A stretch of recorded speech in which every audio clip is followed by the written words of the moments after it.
Se conoce al sufismo como una de las denominaciones que se han dado al aspecto místico del Islam.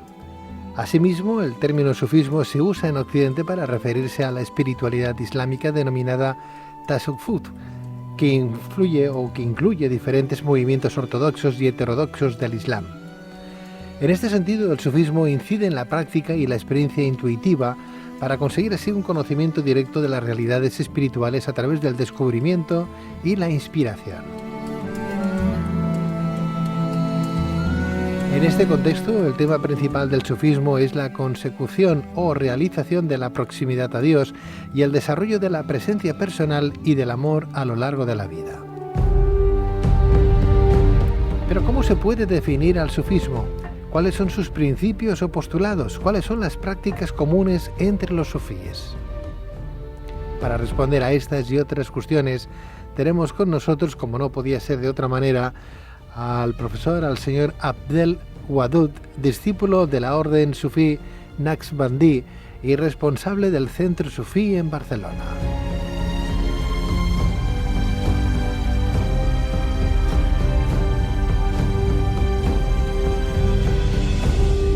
Señor Abdel Wadud, muy buenas noches. Hola, muy buenas noches, Pedro. Bienvenido.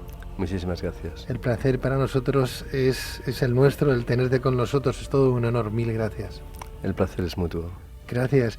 Yo no sé si mi pronunciación era correcta cuando yo hablaba de esa espiritualidad islámica denominada tasawwuf. ¿Está bien dicho? Perfecto. ¿Ah, sí, sí? Efectivamente, tasawwuf. ¿Tasawwuf qué significa? Bien, de hecho, la palabra tasawwuf tiene varias raíces y se conecta básicamente con tres conceptos. Por un lugar, la idea de pureza, ¿no? Por otro lugar, la palabra lana, esa lana pura. Y en última instancia se relaciona también con el conocimiento, ¿no? La consciencia. Qué bien. Bueno, pues vamos a hablar de todas esas virtudes, ¿no? Casi teologales, ¿no? Que llevan adelante los practicantes del sufismo, porque cuando se habla de los sufís, ¿es sufís o sufíes? De hecho, al ser la palabra árabe, la original, que es tasawwuf, de ahí viene las derivaciones y se encuentra por primera vez traducida o transliterada al español como sufíes. Sin embargo, con la evolución de la utilización de la palabra, sobre todo a lo largo del siglo XX, acaba quedando como sufís, ¿no? Muy bien, o sea que está bien dicho tanto una como la otra. Ambas se encuentran en todas partes. Sí. Qué bien. Bueno, pues para empezar, Abdel Wadud, por favor, decir que hace unos meses tuvimos el honor de recibir tu visita y hablamos de las raíces del sufismo y nos quedamos con muchísimas dudas todavía y muchas preguntas que hacerte, ¿no? Y hoy vamos, si no te importa, a seguir matizando, hablando y expandiendo un poquito ese mensaje también que tienen los sufís, que a nosotros particularmente y más de tu orden nos encanta, ¿no? Como te dije en la primera intervención, ¿no? ¿Existe una única definición sobre el sufismo o hay varias? Bueno, de hecho, como puedes imaginar, Pedro, en realidad hay tantas definiciones como maestros, incluso seguramente como discípulos, ¿no? Es decir, infinitas, ¿no? Uh-huh. Sin embargo, podríamos recoger esa primera aproximación con la que empezabas ahora esta entrevista, y realmente el sufismo es en sí un camino que, si bien lo encontramos dentro del Islam, ¿no? Es un camino que no es nuevo, no es algo que aparece con el Islam, sino que es un camino que viene, podríamos decir, desde el primer profeta o desde el primer hombre incluso, y es un camino que responde realmente a esa necesidad que todo hombre tiene de estar en un estado de paz consigo mismo, y que ese estado de paz con uno mismo procura una cercanía con lo divino, ¿no? O con lo que a veces se llama sobrenatural, ¿no? Que comentabais antes y que es muy, muy interesante. Sí, en realidad el sufismo puede definirse como ese camino de búsqueda de la pureza que hay en uno mismo y que en definitiva es una pureza sobrehumana. Yo tengo aquí algunos conceptos que me gustaría que me corrigieras si están equivocados, para dar también un poquito más de ítems sobre definiciones del sufismo, a ver qué te parecen. Por ejemplo, el sufismo es el camino que pretende purificar el corazón. Sí, el sufismo es cortesía espiritual, cortesía con cada instante, en toda circunstancia y en todo momento. Sí, en el inicio, en tiempos del profeta Mahoma o Mahatma, ¿no? Era una realidad sin nombre y ahora es un nombre sin realidad. Sí. Excelente. Excelente. Bien, pues si hablamos del sufismo tal como lo conocemos, se desarrolló dentro de la matriz cultural del Islam, el llamado del sufismo es a la universalidad, se basa en el amplio reconocimiento de la existencia de un solo Dios, el Dios de todas las personas y de todas las verdaderas religiones, ¿no? El sufismo entiende ser la sabiduría hecha realidad por los grandes profetas, incluyendo explícitamente a Jesús, Moisés, David, Salomón y Abraham, entre otros, y a otros seres iluminados de cada cultura. Está considerado, Abdel Wadud, por favor, ¿está considerado como una de las ciencias tradicionales islámicas el sufismo? Bueno, pues mira, este es un tema muy interesante y muy importante en este tiempo en el que vivimos, porque el sufismo, si bien fue en sus orígenes, podríamos decir que la única enseñanza que el profeta dio a sus discípulos, y con respecto a eso coincidirá muy bien la segunda de las definiciones que has dicho, donde el sufismo es la cortesía con cada momento, con cada situación, y este fue el ejemplo que dio el profeta Muhammad, la paz sea con él, y que los compañeros de este tomaron, como seguramente tomaron los discípulos de Jesús, del comportamiento excelente que Jesús tuvo en vida, los compañeros de Moisés, del comportamiento excelente que Moisés tuvo en vida, etc. Y de ahí parte el Islam y el sufismo. Pero con el avanzar del tiempo, sobre todo con el crecer del Islam, ¿no?, y convertirse de una religión de unos pocos místicos a convertirse en una gran religión de muchos imperios, pues ahí el sufismo va quedando poco a poco como una práctica de unos pocos y empieza a tomar cada vez más fuerza el academicismo, empiezan a tomar más fuerzas escuelas que van surgiendo y que endoctrinan mucho y que en cierto modo está muy bien porque empiezan a regular todos los aspectos de la vida, pero eso lleva también muchas veces el perder esa conexión con lo sencillo, ¿no? Uh-huh. Hoy en día, de hecho, no hay ninguna universidad islámica donde se estudie sufismo. Sí se estudia el tasawuf en paralelo con otras asignaturas o con otras disciplinas, pero no hay una asignatura que se diga tasawuf en las universidades islámicas, especialmente en las más renombradas, ¿no?, como Al-Azhar de Egipto o en Arabia Saudita. Incluso nos encontramos, y esto es especialmente desde este siglo, nos encontramos todo lo contrario, que las universidades islámicas prohibieron el sufismo y incluso hubo una lucha tremenda desde las universidades islámicas en contra del sufismo. Esto ha tenido lugar sobre todo en el siglo XX, pero arranca incluso del siglo XIX y culmina seguramente, esperamos, ¿no?, con el final de muchas dictaduras, precisamente con la famosa primavera árabe, donde parece ser que el sufismo puede llegar a ser, si no una asignatura o una disciplina que se trate con profundidad, al menos sí que se vuelve a considerar en su, digamos, justa posición en el Islam. Claro, porque es lo que te iba a decir. ¿Cómo puede ser que se tenga como algo sincrético, ¿no?, como algo separado del Islam, ¿no? Tendría que estar ahí más cercano a la propia doctrina, a la propia fe, ¿no?, de Mohammed, ¿no? Tendría que estar ahí más. Parece como que se haya hecho como una estela de carácter esotérico muy sincrética, muy cerrada, muy hermética, muy de nueva era, y ¿por qué no se tendría que aplicar más incluso en las propias universidades, ¿no? No hay ningún mensaje erróneo ahí detrás. A lo mejor las dictaduras son las que no han querido que floreciera. Qué pena, ¿no? Sí, efectivamente. Como tú sabes, Pedro, muchas veces las dictaduras, en sus diversos modos de manifestarse, normalmente luchan contra aquello que tú tienes aquí puesto en el estudio, que me encanta leerlo, ¿no?, que la verdad os hará libres, ¿no? Uh-huh. Efectivamente, el sufismo ha luchado, ¿no?, por liberar el alma de la prisión del ego, pero también de liberar el alma de las prisiones de los egos de los demás. Entonces encontramos que ya desde los primeros imperios, el persa, el mogol, el omeya, en el momento en que el poder, digamos, terrenal, ¿no?, empezaba a ser un poco excesivo y empezaban los abusos, los sufís no tuvieron ningún problema en denunciar esos abusos, ¿no?, porque no había miedo en esos corazones libres, ¿no? En ese momento empiezan las primeras persecuciones, que no es una persecución oficial, pero tenemos muchos santos sufís que han muerto por la persecución del poder, digamos, temporal.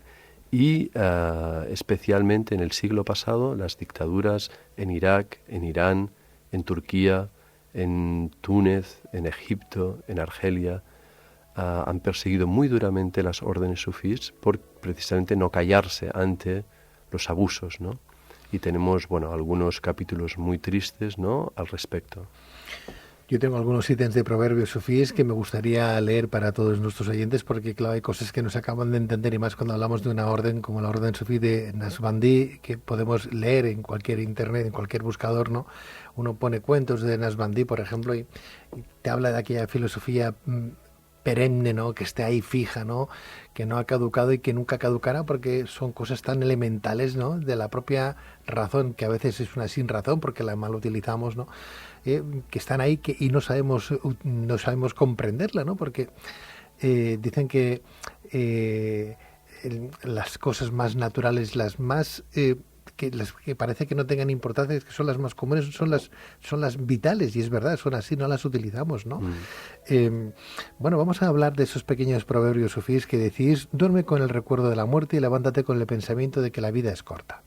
Bueno, ¿quién puede estar en contra de esto? O aléjate del necio, porque no encontrarás en él las palabras sabias. El que vigila su boca conserva su vida, el que habla mucho se pierde. Una respuesta amable calma el enojo, una palabra hiriente hace aumentar la cólera. El que ahorra el castigo a su hijo no lo quiere, el que lo ama se dedica a enderezarlo, como un buen tutor. La altanería solamente acarrea líos, en los que se dejan aconsejar se halla la sabiduría. Bueno, pues son cosas muy propias, ¿no? Son casi elementales, ¿no? Efectivamente, Pedro, sí. Yo francamente no acabo de entender. Ojalá en las universidades dentro de poco se den estas prácticas y se explique que hay otras salidas, que no es un credo, que no es una fe, que no estoy hablando de teología ni crear un nuevo Dios, estoy hablando de seguir el mismo Dios que todos tenemos, dándole pues el valor que las palabras, el ego tiene, ¿no? También por otra parte, ¿no? El verbo, perdón, tiene, ¿no? Hablamos de las prácticas. Abdel, por favor, ¿cuáles son las prácticas comunes entre los sufíes? Mira, pues una persona que esté en una orden sufí, y como sabes hay muchas órdenes sufí, ¿no?, y cada una tiene una especie de personalidad, pero las órdenes sufís tienen su marco base en la práctica del Islam convencional, ¿no? Esto es una pregunta que suele darse con mucha frecuencia. Pregunta a la gente: bueno, pero los sufís hacen la práctica del Islam. Bueno, en principio sí, la mayoría de órdenes sufís siguen la práctica tradicional islámica y añaden ciertas prácticas devocionales, podríamos llamarlo, ¿no? Que aumentan pues el anhelo, aumentan la devoción y de alguna manera sirve a un propósito concreto de purificación. Básicamente el sufismo tiene tres herramientas, podríamos decir, tres herramientas que complementan las típicas herramientas que encontramos prácticamente en todo camino espiritual. En todo camino espiritual encontramos la oración, encontramos el ayuno y encontramos la limosna, ¿no? Yo creo que estos son tres conceptos que son muy constantes en cualquier tipo de práctica espiritual, de religión, de tradición, y que deben ser tenidos muy en cuenta, ¿no? Sin esta base, todo lo que añadamos encima muchas veces es para incluso para coronar un ego que todavía no hemos pacificado. Y a partir de aquí, de la oración, pueden llamarla meditación, no importa, el ayuno no solo de ahorrar pan y agua, ¿no?, sino el ayuno muchas veces de una vida no tan consumista, no tan materialista, no tan entregada a los placeres mundanos, ¿no? Y la limosna, ¿no? La limosna, que no tiene que ser solo la limosna de dar dinero al pobre, que es muy importante, ¿no?, y que todas las personas, sino también esa limosna de dar un buen consejo, esa limosna de dar un poco de tiempo a alguien que ves que lo necesita, ¿no? Esa limosna de ayudar a alguien que a lo mejor va muy cargado, porque eso también es limosna, ¿no? O como decía el profeta en un dicho, quitar a veces una piedra, ¿no?, que molesta en el camino, eso es limosna. También, ¿no? sí, correcto. Que vamos por la carretera y vemos que hay algo que puede entorpecer a los que vienen detrás, te puedes parar, quitarlo. Es una forma de hacer limosna también, ¿no? Exactamente. También. Me ha gustado mucho lo que has dicho, hablando del ego, que hay personas que todavía han coronado el ego, que no han pacificado el ego todavía, ¿no? Me ha gustado mucho, ¿no?, que lo tienen todavía, el ego lo tienen muy coronado ahí. Es verdad, el ego siempre nos hará daños, ¿no? Antes hablábamos de en sí lo que era el sufismo, pero hay muchas órdenes, hay muchas hermandades que hablen de sufismo. Bueno, en realidad todas las órdenes, porque se habla de unas 41 órdenes, ¿no? Todas se habla de sufismo, ¿no? Son órdenes sufís, ¿no? Y ahí no hay, afortunadamente, ningún tipo de tabú, ni de cortapisa, ni de impedimento, ¿no? Y estas 41 órdenes están vivas, ¿no? En su mayoría, y afortunadamente están diseminadas por todo el planeta, ¿no? Encontramos sufismo, órdenes sufismos en África de punta a punta, en Asia de punta a punta, en Estados Unidos y en América hay muchas órdenes sufís establecidas, sobre todo a partir de mitad del siglo XX. En Europa también, afortunadamente, hay muchos lugares donde se imparten enseñanzas sufís. Y eso está muy vivo. ¿Y los principios son los mismos? Sí, diríamos que el principio del sufismo es a partir de un ejemplo de excelencia de comportamiento, que se toma el profeta Muhammad, la paz sea con él, por este ejemplo, pero que también hay órdenes, por ejemplo, sufís, muy curioso, que toman el modelo de Jesús por ese modelo de excelencia, o incluso hay una orden que se llama la orden mariamía, que se encuentra sobre todo en el Magreb, en zonas de Argelia, Túnez, que toman el modelo de María, ¿no? La Virgen María, como modelo de excelencia, ¿no? Y que son gente que suele pues componer muchos poemas en honor a la Virgen María y que toman incluso muchas prácticas, ¿no? Que donde evocan el ejemplo de excelencia que tuvo la Virgen, por supuesto. Porque, Abdel, los principios de los que se fundamenta el sufismo en estas 41 órdenes, distribuidas por todo el globo, son los mismos entonces, pero ¿cuáles son? Mira, básicamente hay que partir. Primero, decía yo, la base es la oración, el ayuno y la limosna. A partir de aquí encontramos, en primer lugar, muy importante, son las prácticas que llamamos de zikr o recuerdo. Esta es la práctica principal del sufismo, es el recuerdo. El recuerdo en muchas, digamos, modalidades, que podría empezar por la recitación del Corán, eso es recuerdo, la repetición de mantras o la jaculatoria del cristianismo. El zikr es eso también, repetición de nombres divinos, donde cada nombre divino tiene una propiedad y sirve para potenciar algo o contrarrestar algo de nuestro ego. Entonces hay nombres, por ejemplo, como el nombre Rahman, ¿no? Que significa la misericordia, y la recitación de este nombre atrae este atributo divino sobre el que lo recita. Y entonces, normalmente, cuando se recita se recita también Rahim.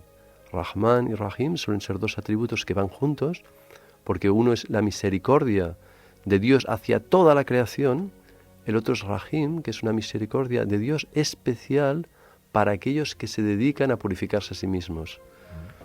Es decir, existe una ciencia del zikr, una ciencia del recuerdo y de estas mantras, ¿no? Esta sería quizá la práctica central. A partir de ahí encontramos otras prácticas, como es el retiro, ¿no? Debe haber en todo discípulo sufí un momento en su vida en que tiene que estar preparado para retirarse en soledad. Este retiro puede durar entre 3 días y 40 días, raramente dura más de 40 días, pero en casos de maestros suele darse 2, 3, 5, 10 años, ¿no? Esto es un caso muy excepcional. Pero estos retiros, que suelen ser de entre 3 días y 40 días, ayudan a que la persona se quede a solas con su ego. Y normalmente la manera, que es muy bonita, de empezar un retiro, es decir, oh Dios mío, ¿no? Normalmente soy una persona que causa tribulación en el mundo, ¿no? Me retiro del mundo para no causar tribulación en el mundo y poder conocerme a mí mismo, ¿no? De alguna manera es algo que seguramente todo humano debería hacer, ¿no? En algún momento de su vida, quedarse a solas un tiempo consigo mismo. Qué bonito el mensaje, Abdel, y qué lástima que los islamistas tan radicales no lleven en su pecho, en su corazón, estas palabras, sabias palabras, ¿no? Porque el mundo sería mucho más pacífico, y no solamente a los islamistas radicales, también a las otras confesiones que son extremistas, ¿no? Estamos hablando de que tenemos que tener algún tipo de credo interior, ¿no? Algún tipo de fe o de esperanza. Si no crees en algo exterior, al menos cree en tus propias potencialidades, ¿no? si escuchándote a ti, por ejemplo, a una persona se le despierta algo, pues ese algo a lo mejor tiene nombre y apellidos, ¿eh? O soy yo mismo, que me está diciendo mi yo interior, despierta que estás haciendo cosas malas, o es alguien que te viene a lo mejor desde el cielo, ¿no? Hablas de Mahatma, la paz sea con él, ¿no? O hablas de Dios, o hablas de cualquier santo en un momento determinado, o de algún espíritu, si me aprietas un poquito más, Por ¿no? supuesto. ¿Por qué no, no? Tendríamos un poquito más de calidad y de paz en el mundo. Qué lástima, ¿no? Qué lástima, qué lástima. En tu orden, por ejemplo, ¿hay alguna particularidad principal de trabajo? Nuestra orden tiene, digamos que como característica principal la respiración, ¿no? Lo que se trabaja en la orden Naqshbandi, o por lo que se hizo famosa, es por la respiración, las técnicas de respiración. Existen en nuestra orden 8 principios, ¿no? Que son los que trabaja el discípulo a medida que va siendo... Y están todos alrededor de la idea de respirar, incluso las pausas que hay entre cada inhalación y expiración, cómo inhalar, cómo expirar, cómo buscar en la inspiración y la expiración el silencio y el recuerdo, ¿no? Son técnicas que aparecen en muchas otras tradiciones y, bueno, en el caso concreto de la orden Naqshbandi, el discípulo avanza a través del zikr, de esas repeticiones, ¿no? Y de hacerse consciente de lo que es el tiempo, ¿no? Entre las distintas órdenes sufíes o tarikas, las Naqshbandiya, y es la única que encuentra su linaje a partir de la figura de Abu Bakr Aqsh-Siddi. Él fue el más cercano de cuantos discípulos tuvo el noble profeta Mahatma, su sucesor como califa de la comunidad y aquel de quien el propio profeta dijo: todo cuanto Dios depositó en mi corazón, yo lo he depositado en el corazón de Abu Bakr. ¿Podemos decir, Abdel Wadud, por favor, decir que el verdadero sufí es aquel que no reclama para sí ninguna virtud, ninguna verdad, sino que vive una vida de presencia y amor abnegado? Excelente, efectivamente. Sí. En realidad, a mí me gusta muchas veces recordar, ¿no? Yo he encontrado grandes sufís en algunas reuniones que a veces he tenido el honor de ser invitado. Pues he encontrado monjas, grandes sufís, he encontrado yogis, grandes sufís, he encontrado personas de la calle, grandes sufís. Es decir, muchas veces el sufismo, y como el hinduismo, el yoguismo, o, en fin, tendemos a conectarlo con un modelo de imagen, ¿no? Pero la realidad que llena, ¿no?, el sufismo se encuentra en muchas personas de la calle. De alguna manera este programa tiene esa esencia que llena el sufismo, ¿no? Y a veces libros tienen esa esencia que llena el sufismo. Yo cuando leo, por ejemplo, los salmos, veo que están llenos de la esencia que a mí me han atraído y que me han llevado al sufismo. Entonces, yo creo que es muy importante ver esto, ¿no? Yo he estado en un viaje ahora reciente con gente de la calle en un país árabe y me ha agradado mucho poder ver que, por ejemplo, a pesar, o a lo mejor precisamente gracias a que el sufismo ha sido vetado oficialmente en las universidades, sin embargo, se ha mantenido en los corazones de mucha gente simple, gente normal, ¿no? Y bueno, para mí, de alguna manera, es una gran alegría poder ver, ¿no?, que es algo vivo, que está muy vivo.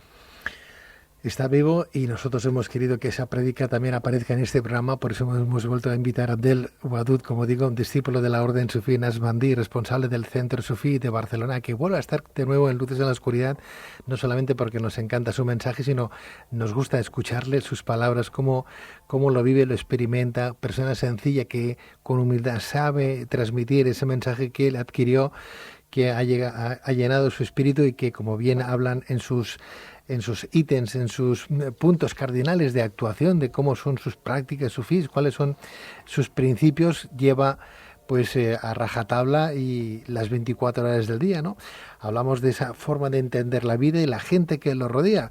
Una buena prédica que nosotros queremos lanzar desde este pequeño programa radiofónico que, aunque lleve 23 años en antena y que tengamos tantas horas de antena a nivel nacional, nunca nos cansamos de hablar con gente que desde luego vale la pena escuchar. Yo te agradezco mucho, Abdel Wadud, que hayas estado esta noche en Luces a la Oscuridad. De verdad, me alegra mucho haberte conocido. Creo que el sufismo tendría que ser una herramienta que no solamente debería estar en las universidades, sino también como una referencia a seguir en los institutos, en los colegios, ya no solamente de esas comunidades lejanas a nuestra fe católica o crística aquí, más de Occidente, pero ¿por qué no? También conocerla, como tenemos otras corrientes también que elaboran un mensaje crístico, o no, pero que es un mensaje que nos puede llenar de esperanza, de ilusión, de paz y de amor a todas las personas de buena voluntad. Por lo tanto, mil gracias. A vosotros, un placer, un gran honor. Gracias, Pedro. Un placer para nosotros. Decir que el Centro de la Orden Sufí Naqshbandí lleva más de 10 años en Barcelona. Está en la calle Pere Llobet número 35, están todos los amigos catalanes invitados, en la calle Pere Llobet 35, está ubicado muy cerca del Parque Güell, en la zona alta del barrio de Gracia de Barcelona, y que tiene una página web que todos podéis visitar y conocer un poco también a nuestro invitado, Abdel Wadud.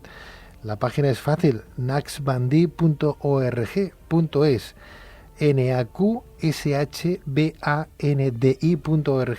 naqshbandi.org.es. Abdel, gracias y hasta cuando tú quieras. Muchísimas gracias y muy buenas noches, Pedro. Buenas noches, hasta siempre. Buenas noches.